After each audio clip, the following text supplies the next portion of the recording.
Welcome to Food Friends, a podcast inspiring home cooks to try new dishes in the kitchen by sharing trusted recipes, tips, and friendship.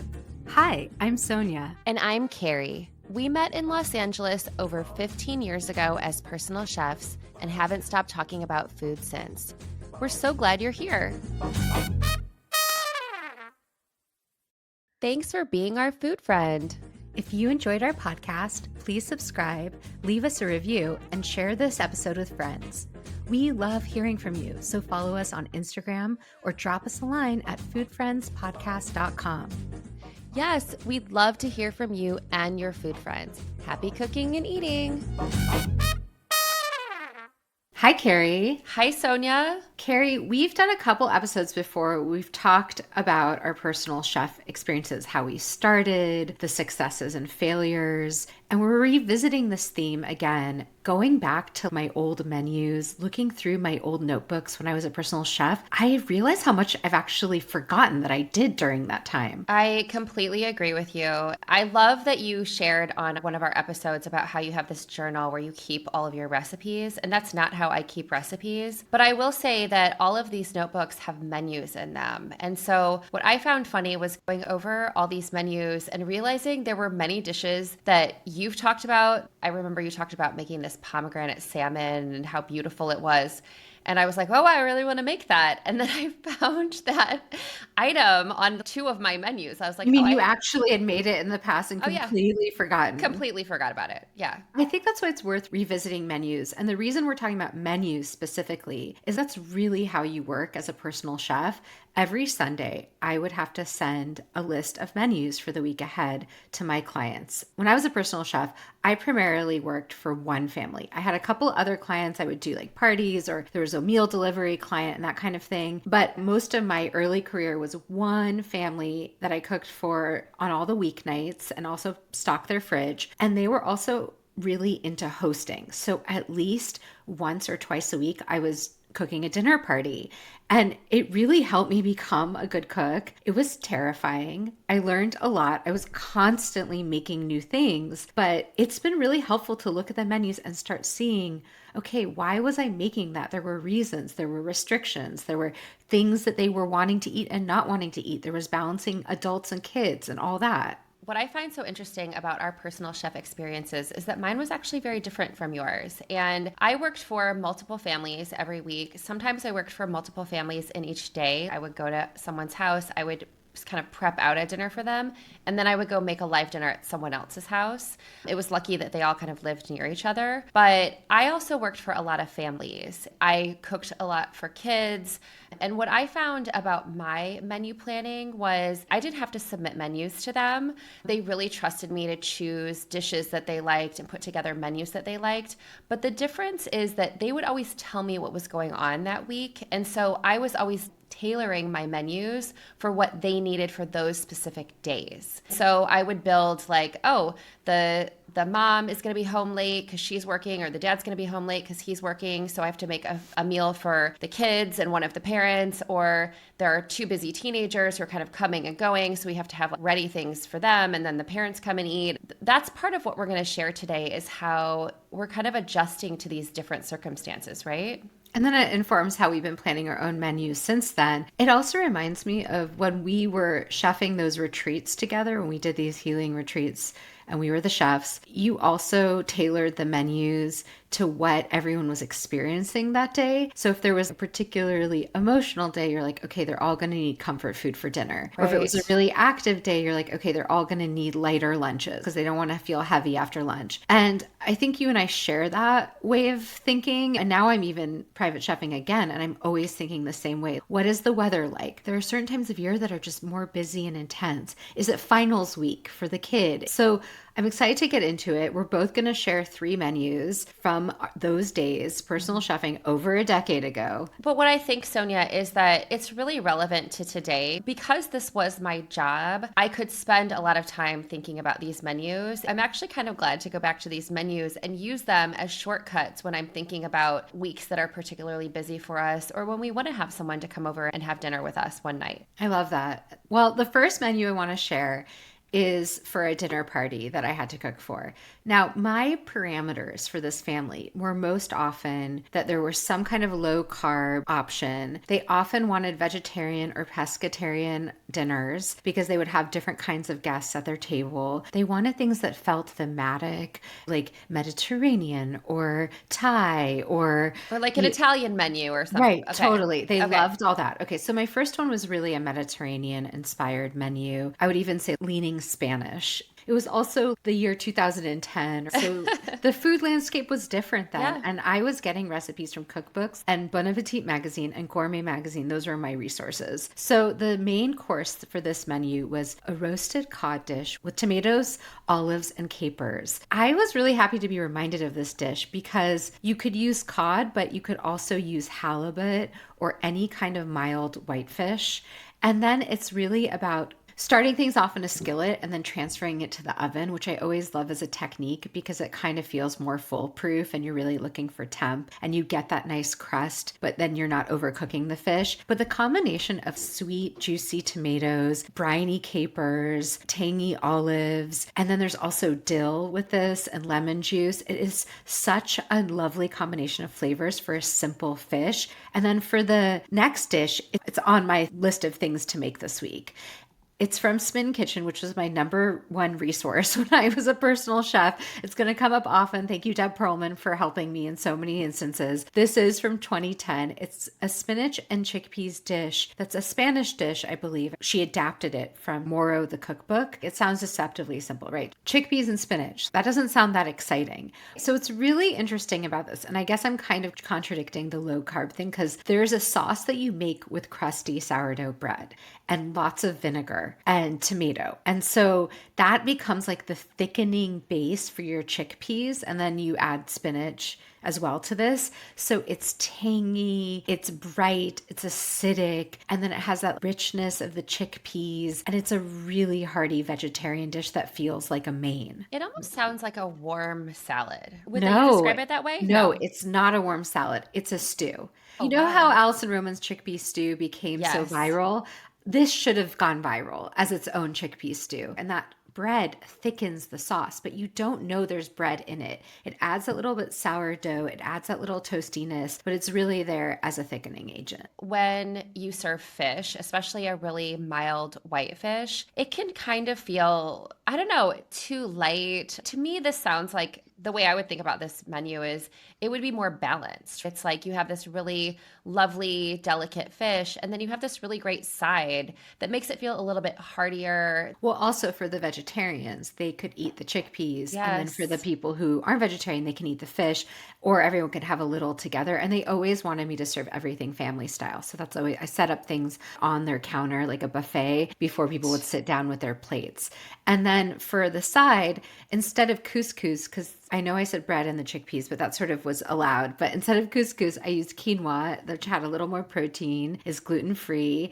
And then I just did that classic combination of toasted pine nuts and currants in the quinoa. So the same idea as a couscous, but swap the couscous for quinoa. And then for dessert, to me, one of these perfect fall flavor combinations, it's a cranberry vanilla coffee cake. And it's one of my all time favorite desserts. And it's also something I haven't made in years. You've never talked about cranberry vanilla coffee cake? So this recipe comes from Gourmet magazine from 2008, and you Wow. actually have to use a whole vanilla bean for this, so it is a little decadent. You could use vanilla paste if you don't want to splurge on a vanilla bean. And you're making a kind of pulse together cranberry filling where you take fresh cranberries or frozen that you've thawed and adding sugar, and you're making a very flavorful basic vanilla cake, but you put half the batter in the pan and then you put this pulsed cranberry mixture in the center and then half the batter on top and a little bit of like a sugary crumb topping.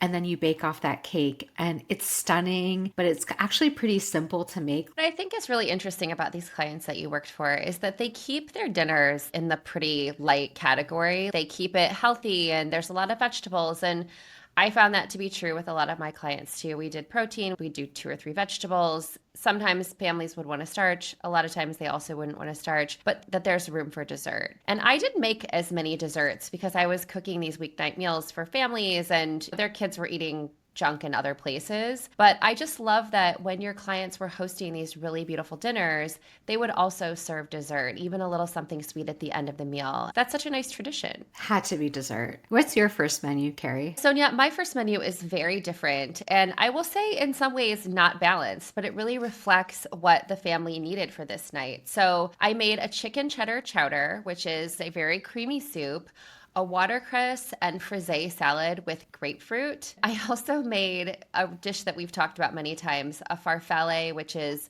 bow tie pasta with yogurt and zucchini. This menu, again, not balanced, kind of doesn't make sense if you're like, oh, this is a dinner. It's not a dinner party. This is a really busy family. I remember specifically, this was a night when I was feeding the mom and the three small children, but the dad was going to come home later. And so what the mom was kind of thinking is, let's make a soup and this really great salad for me, and then my husband can eat some of that when he gets home. And then their daughters kind of spanned in age. So the couple of older ones would eat the soup, one of them would eat the salad, but then there were these two little ones and they ate this pasta. What was great was that we could kind of serve this all in shifts. The cheddar chicken chowder is actually a really easy recipe that I'm glad to be reminded of and go back to. You've never mentioned it before. Well, what's this family, I also would make like a white chicken chili for them. They loved like a chickeny, kind of stewy chili. And what was great about this one, it was actually from Cooking Light magazine, which I subscribed to that for a very long time. You start with a couple of pieces of bacon, not a lot, just a couple. Fry your bacon and then take the bacon out once it's crispy.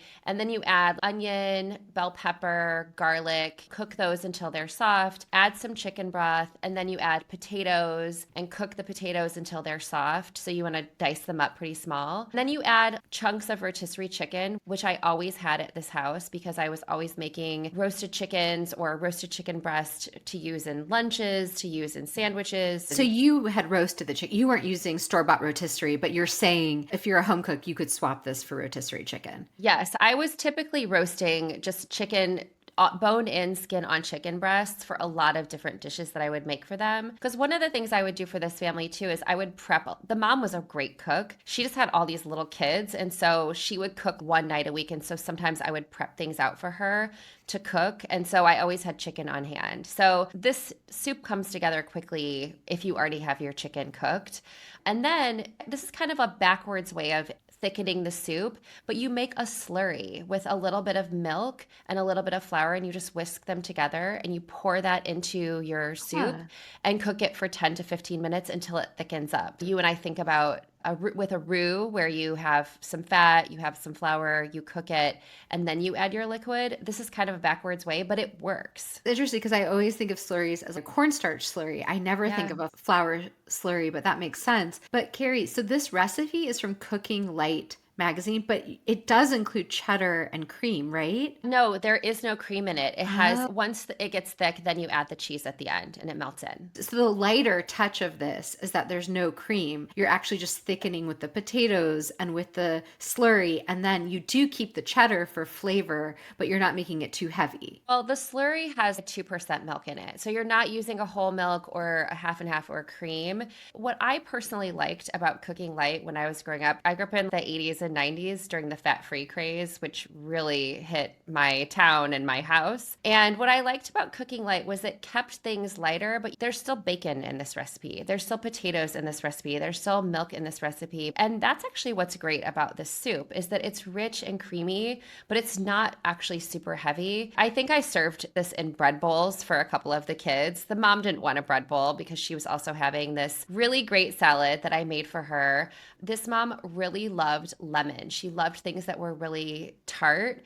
And so I found this grapefruit salad, and it's actually an ottolenghi recipe. It's slightly fussy in that you take a cup of grapefruit juice and you boil it down until it's kind of like a syrup. And then you add a little bit of red pepper flakes, like a little bit of spice to balance out that sweet bitterness, a little bit of honey, a little bit of fresh lemon, and sumac, which is something I did not even realize I had cooked with. You've talked about sumac so Well, many times. sumac is lemony. It adds Yeah. tartness without actually adding lemon. Yeah.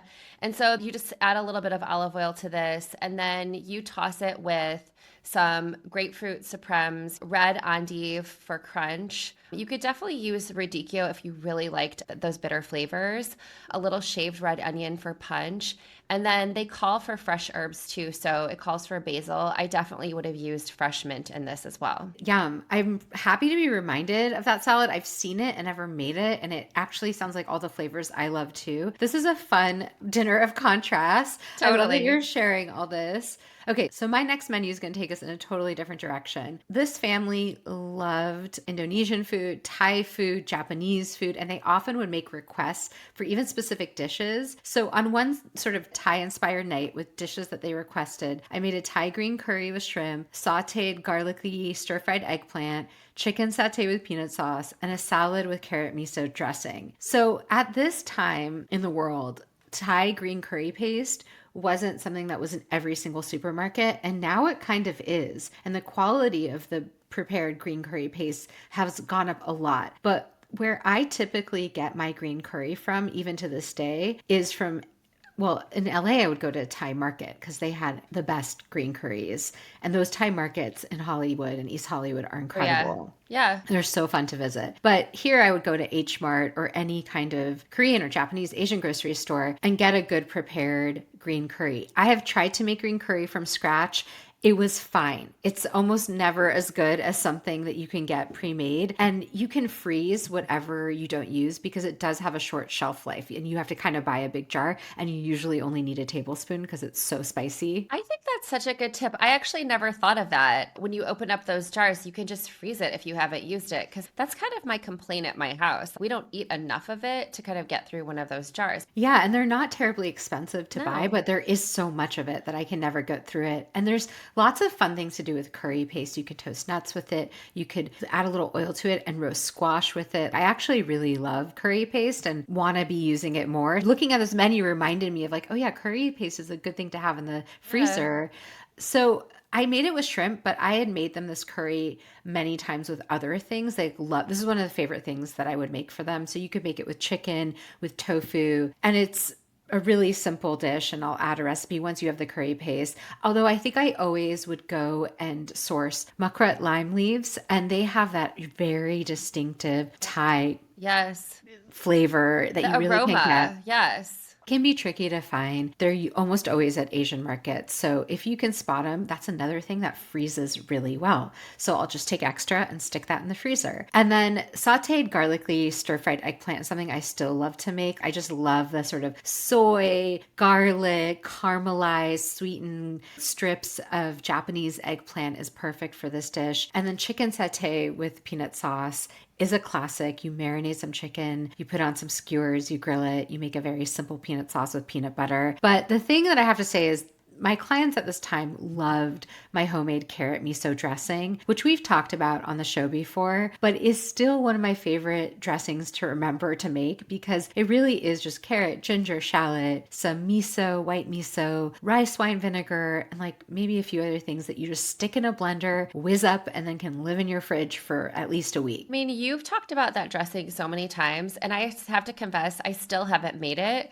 I had a lunch this week where that dressing was on my salad, and it immediately made me think of you. And Mac loves carrots too. I feel like I should make that dressing for him. Sonia, the next menu that I want to share is actually a dinner party that I cooked for some clients. The menu was a 7 hour with garlic and cognac and a little bit of white wine. And then for sides, there was sauteed black kale, a delicata squash salad, and for dessert, I served a skillet apple pie, but I added a little bit of that Beecher's sharp cheddar to the top of the pie crust and served it with vanilla ice cream. I love that Beecher's sharp cheddar.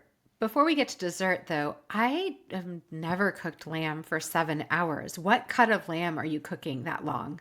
So this is a leg of lamb, and the recipe actually comes from one of the cookbooks I've shared that is one of my favorites called The Improvisational Cook by Sally Schneider. And she modeled this recipe after a recipe that Paula Wolfert cooked. And, Paula Wolfert is this icon in food recipe development. And also a cook that I'm not that familiar with. And so this is kind of the way that this is how I found my way to what she did. And this is one of the easiest recipes I've ever made. You go to your butcher, you get this leg of lamb, you have them cut it so it kind of fits into your casserole dish. And if it doesn't, Sally Schneider gives you how to cut it with a saw to fit it into your pan. But what you're doing is you're just browning the outside of the lamb. You're adding a little bit of cognac and burning that off. You're adding some white wine, a little bit of thyme, a little bit of honey, and a bunch of garlic, like 5 heads of garlic that you've broken apart, and you don't have to peel if you don't want to, because you're really just getting the flavor out of them. You're going to strain off the sauce, and then you put it in your oven very low, like 200, 250 degrees, and you turn it once over the course of 7 hours. Oh, And that's why it's 7 hours because it's at 250. And you mean garlic like in the bottom of the pan? Because no. I've done lamb roast where I put the garlic and I put Oh, rosemary interesting. straight into the lamb. It's just in the sauce, and it's kind of the lamb is giving off its juices. I think what she says is Paula Wolfert actually cooks her lamb in a sweet dessert wine. What Sally Schneider did was just kind of make it a little bit easier. You don't have to use this like expensive wine. You can just use a good white wine and some herbs and a little bit of honey. It makes the house smell so delicious as it's roasting. She calls this spoon lamb because the lamb gets so tender that you can really eat it with a spoon.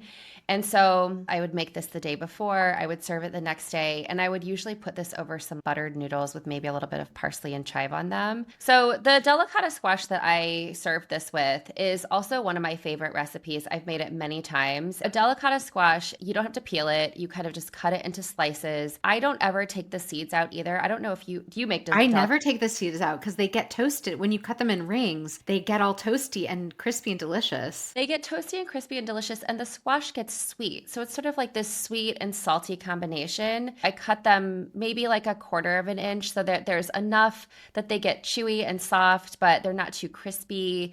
So this delicata squash salad usually has a wilted kale in it, but because I made a sautéed kale to go with the lamb, I just served this with shaved fennel, some greens like baby greens, a little bit of arugula for a little bit of spice. I always put a handful of pomegranate seeds on top of it. The vinaigrette is also very simple. It's a little bit of mustard, a little bit of maple syrup. You're really just centering that roasted delicata squash and then all those beautiful pomegranate seeds. That's such a nice side for this meal. And I love the fact that you ended it with a skillet apple pie. Your skillet apple pie is so good. And I love the idea of a sharp cheddar because sometimes people put sharp cheddar as a slice on their apple pie, but you're saying you put it into the crust, right? I put it into the crust and then I shaved a little bit over top of it. Beecher's sharp cheddar is something I actually learned. It's a Seattle brand, right? It is a Seattle brand. Yes, my friend Amelia, who was a personal chef around the same time that we were working as personal chefs, we worked together a lot. We also ate together a lot. And she's also from Seattle. And so she introduced that sharp cheddar to me. And I just remember being like, this will add us a little bit of savoriness to my apple pie. Sounds so good and so perfect for fall. Well, my last menu was also a fall menu, and it was also for yet another dinner party that they were hosting. And for this, they wanted sort of a more North African, Moroccan energy to the meal. So actually, there was this root vegetable tagine recipe that came out in Bon Appetit magazine at the time, and it is full of lots of beautiful spices like turmeric and coriander and cumin and crushed pepper. But there's also a ton of lemon, like you slice lemon and Oh, you use lemon interesting. juice. Lightens it up.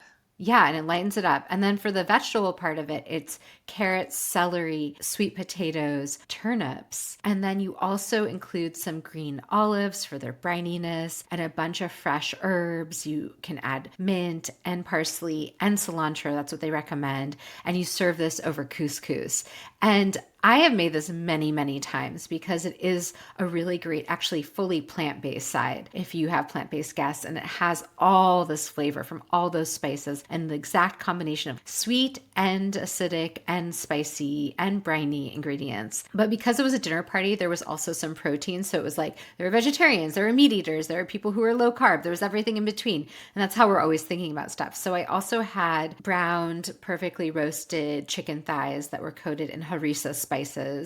I did a buttery almond couscous to go along with that tagine, but also was good with the chicken. And then I did a chopped salad with romaine and radicchio for those fall colors and all those flavors. And for dessert, a very quintessential fall dessert, I did a spiced applesauce cake with cream cheese frosting. And that's Wow. yet another Smitten Kitchen recipe. Basically, when I was a personal chef, I only trusted Smitten Kitchen dessert recipes because they always worked for me, and I was a pretty new baker. Will you talk us through the spices that are in this cake? I imagine there's like cinnamon, is there cardamom? No, this is even way less fancy than that. So the cake itself, it has cinnamon, ground ginger, and cloves. So kind of in the pumpkin Pumpkin pie spice category. spice, yeah. Yeah, exactly. And then of course you're using applesauce, unsweetened applesauce. You also use brown sugar, so that gives it a molassesy note. You can add chopped walnuts, but I think I left them out because most people don't like nuts in their desserts, especially when you're catering or Right. chefing.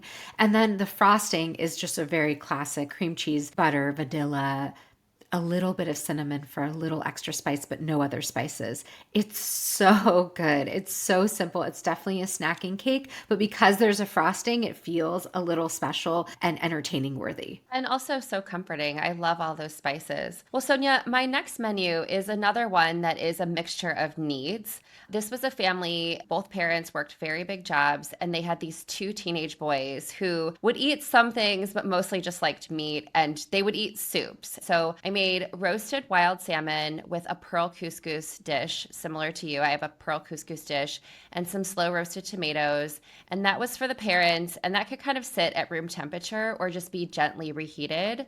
I made chicken kebabs with a balsamic soy glaze for the two teenage boys. And then I added two soups to their fridge. One was a cauliflower and potato soup because one of their kids really did not eat any vegetables. So I would try to put vegetables in things that he wouldn't necessarily notice. He loved potato soup, but I would add some cauliflower to lighten it.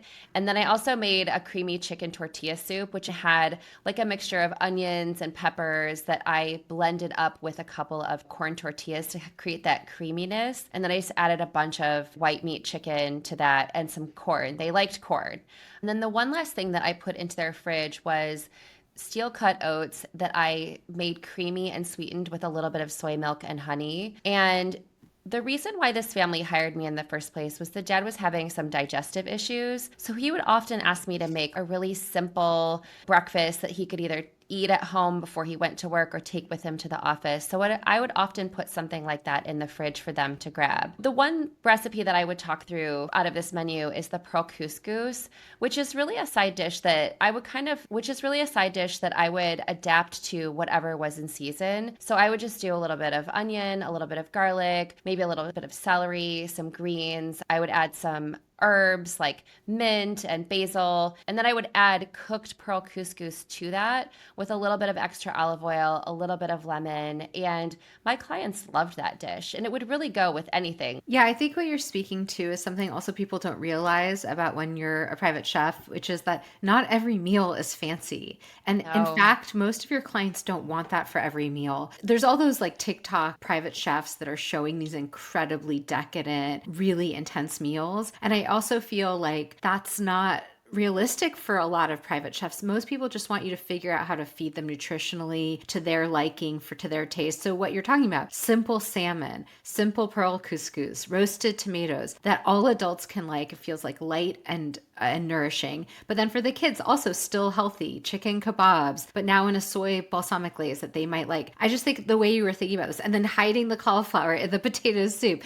and hiding the veggies in a tortilla soup. These are all the tips we need in our life for each other. It's just so fun to hear your thought process and discover all these menus again. And it also makes me think about that time and food, because when you were saying you were making oatmeal for the fridge for him to reheat, one of the things I always had to make for my family was this very specific granola recipe that they gave me. They're like, make this granola. And I believe it was low fat granola, had almost no oil. And now I don't think they would ask me to make that because it had quite a bit of maple syrup and honey. And I was like, I think they would stay away from sugar right now and actually want something that was higher in fat and lower in sugar. It's just a reminder, all these things are always shifting. Yeah. And in a way, there's no right or wrong. It's just what's working for you and your people. And I think this is how I learned how to cook. I knew how to cook a little bit, and then I got hired as a personal chef, and it was just practicing every day. You learned how to cook from Smitten Kitchen, and you would go back to her recipes so many times because you were a new baker and you could rely on those recipes. And that's what built your confidence in baking. And My friendship with you is what has built my confidence in baking because you make it look so easy. You've always talked me through this, but I've only recently gotten more confidence in my baking because of this podcast and because of all these recipes that you've shared with me. Back when I was a personal chef, I did bake, but I would only do things that I knew I was really good at or that I could make and double check that there wasn't some kind of major disaster. Yeah, I think that's really real for all of us. Until next time. Bye. Thanks for being our food friend. If you enjoyed our podcast, please subscribe, leave us a review, and share this episode with friends. We love hearing from you, so follow us on Instagram or drop us a line at foodfriendspodcast.com. Yes, we'd love to hear from you and your food friends. Happy cooking and eating.